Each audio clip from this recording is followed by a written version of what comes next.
Yeah.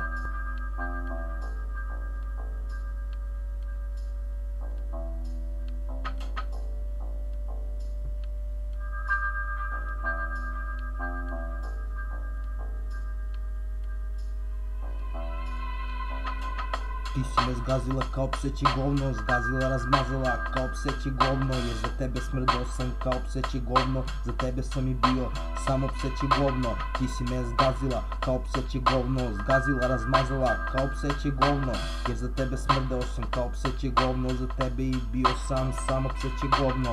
Još od prvog trena kada sam te video, ponadao sam se da sam ti se svidao, dopala si mi sjako, dopala puno lepotice, si prava kraljica sa krunom. A kada smo se družili nisam smeo da ti kažem, morao sam da glumim samo drugi, da te vešto lažem, ali vremenom poboljšavao se odnos, ja se nadao da neće kod tebe ovladati ponos, jer nisam bio neka posledna prilika za tebe, saznao sam da iza leđa si govorila debil koga jebe, a ni pretpostavila nisi koliko lud sam za tobom, od muke danima nisam znao šta ću sam sa sobom, tužan sam bio i svakog trena plakao, propao sam skroz i samo dotakao, lile su suze, lile kao jesenje kiše, bolelo je jako jače, sve više i više.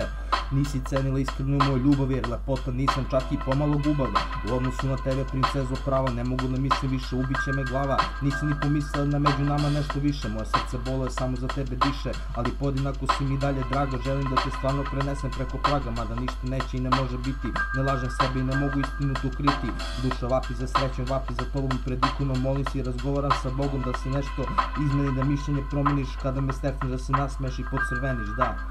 Ali ti si me zgazila kao pseće govno, zgazila, razmazala kao pseće govno, jer za tebe smrdao sam kao pseće govno, za tebe sam i bio samo pseće govno. Ti si me zgazila kao pseće govno, zgazila, razmazala kao pseće govno, jer za tebe smrdao sam kao pseće govno, za tebe sam i bio samo pseće govno. Da.